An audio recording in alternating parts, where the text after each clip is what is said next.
As a team, we're going to crumble. Inch by inch, play by play, till we're finished. We're in hell right now, gentlemen, believe me. And we can stay here, get the shit kicked out of us, or we can fight our way back into the light. We can climb out of hell.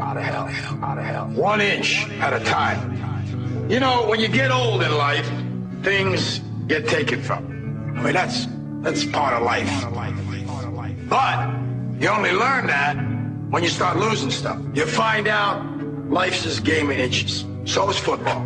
Because in either game, life or football, the margin for error is so small.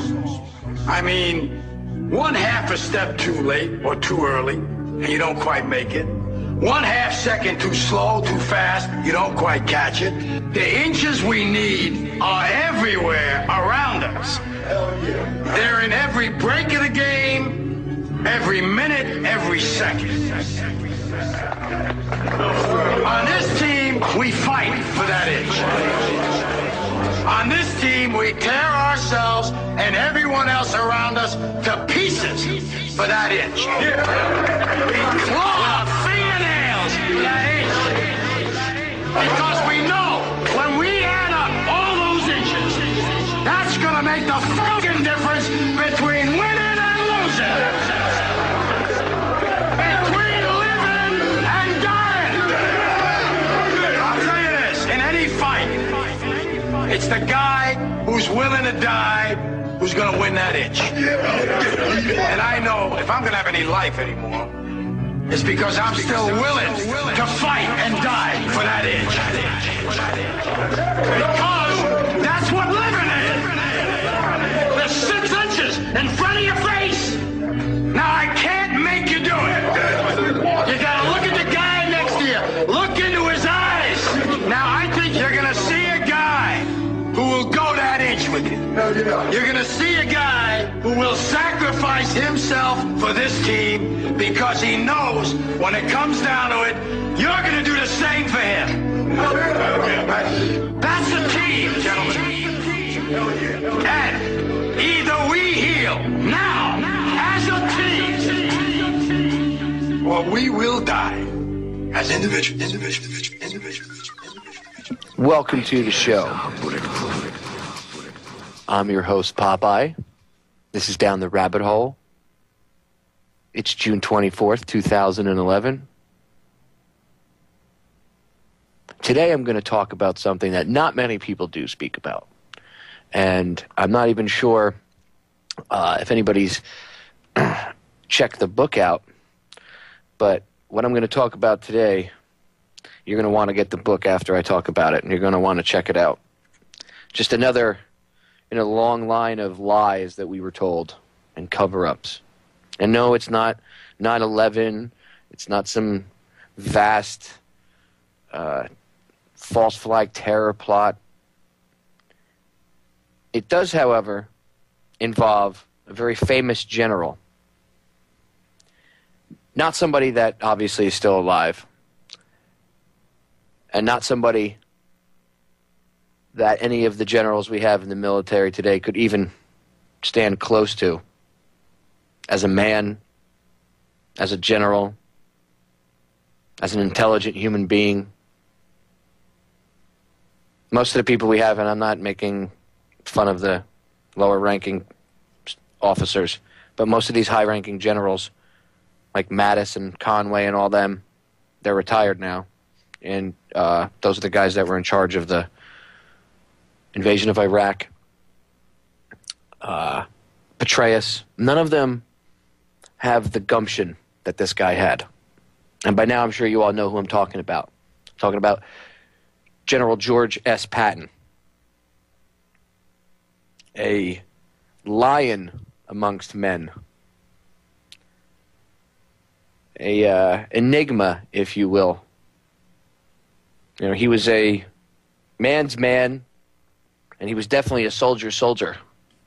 He led like not many generals lead today. Most generals today, they sit back in their air-conditioned tents with their staff. Sometimes they might go out to the front lines. Patton was on the front line all the time. And I'm going to talk about his death today and the mysterious circumstances surrounding it and some things about Patton that happened during and at the very end of World War II that many people don't know about. The name of the book that I got this information from, very good book. I suggest you go out and buy it. Don't try to find it in ebook format because I don't think it's out there. Just buy the book. It's called Target Patton. And the author's name is Robert K. Wilcox.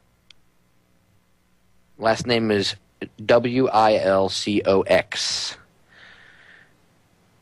Excellent, excellent, excellent book. Excellent book. You can find it.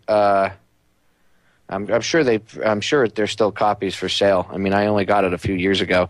Alex Jones had him on once, and I haven't been able to find the full interview for some reason with him.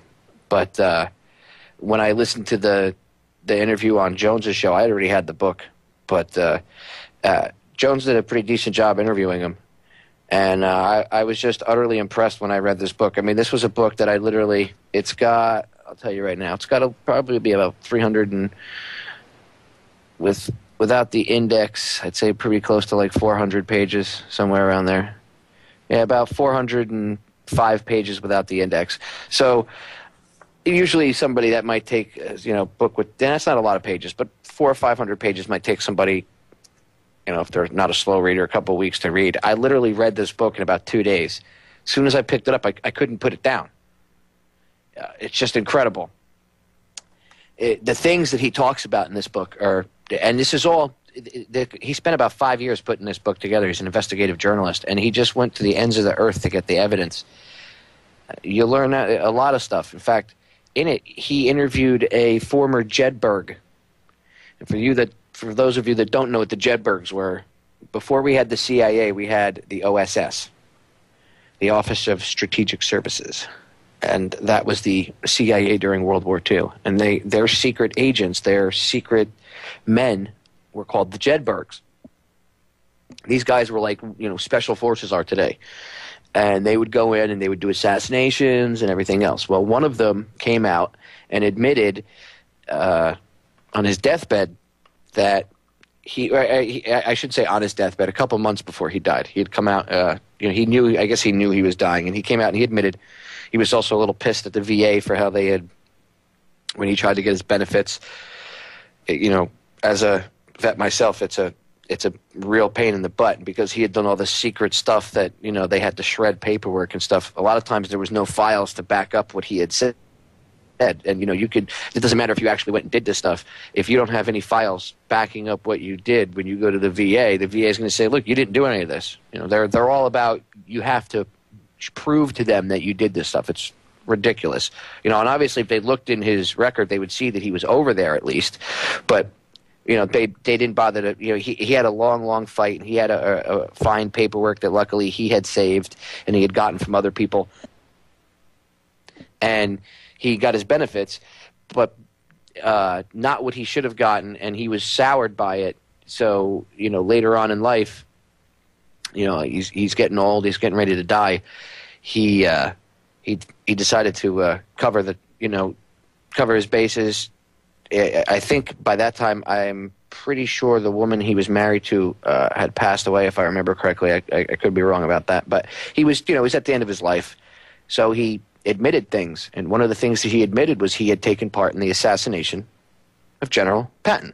Now, most people think Patton died in a car accident, and that's not even the whole full story. He was severely injured in a car accident, and he died days later at the hospital. But again, usually his death is attributed to injuries he sustained in the accident, which is not true, considering Patton was actually getting better. He was improving. He was actually getting ready to get transferred back to the United States out of the hospital he was in, and then suddenly he takes a turn for the worse and drops dead. Very, very shady.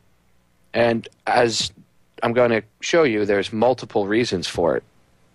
One of the reasons was he wanted to go to war with the Soviet Union right at the end of World War II because he knew that they would be a problem.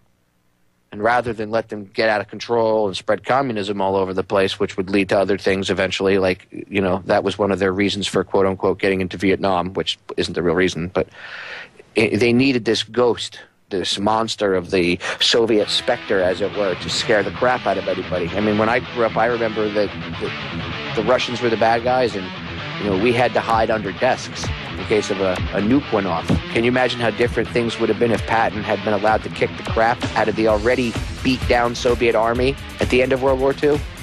Think about that. We're at break. We'll be right back. This is Down the Rabbit Hole. I'm your host, Popeye, from FederalJack.com.